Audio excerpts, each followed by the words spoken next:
आज के इस वीडियो में हम दो प्रोवर्ब्स देखेंगे और प्रोवर्ब्स जब हम यूज़ करते हैं ना तो हमारी इंग्लिश बहुत अच्छी लगती है।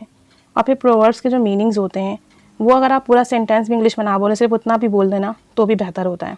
देखें, जब आपके साथ ऐसा हो ना, एक बुरा काम हुआ, फिर दूसरी कोई मुसीबत आ गई, फिर तीसरी कोई परेशानी आ गई, यानी एक के बाद एक आपके साथ कुछ बुरा होता जाए, उसके लिए आप ये फ्रेज़ यूज़ करते हो, ये प्रोवर्ब यूज़ करते हो, when it rains it pores.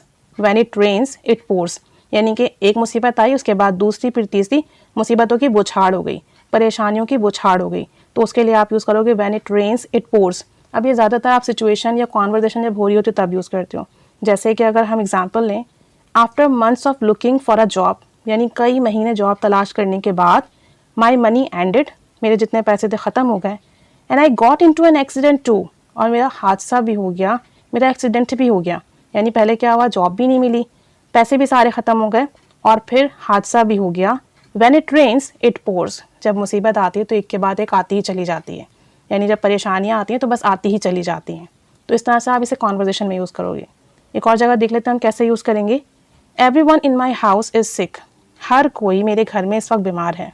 Everyone in my house is sick right now, हर कोई इस वक्त मेरे घर में बीमार है। And I was admitted to the hospital, और मैं तो हॉस्पिटल में एडमिट था। Because when it rains it pours, क्योंकि जब मुसीबत आती है ना तो बस एक के बाद आती ही चली जाती है, मुसीबतों की बौछार होती जाती है। यानी सब तो बीमार थे और मैं भी बीमार था और मैं तो हॉस्पिटल में एडमिट भी था। तो जब ऐसी सिचुएशन हो, आपके साथ कुछ बुरा हुआ, फिर कुछ और, फिर कुछ और, तब आप ये प्रोवर्ब यूज़ कीजिएगा when it rains it pours. ठीक है।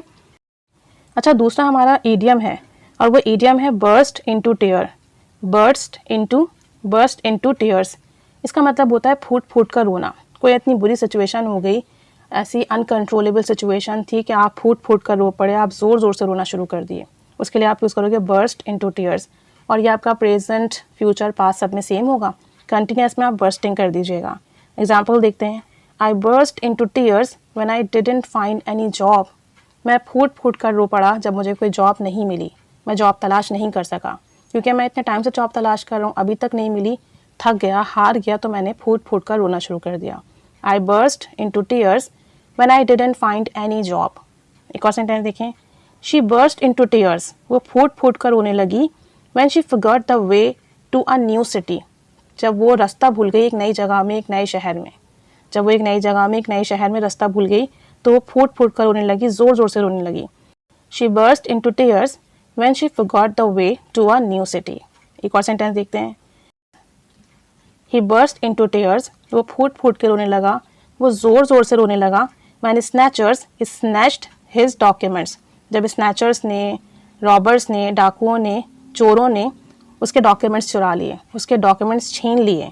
He burst into tears when snatchers snatched his documents, जब उसके डॉक्यूमेंट्स ले लिए गए, छीन लिए गए, चोरों ने ऐसा किया तो वो ज़ोर ज़ोर से रोने लगा।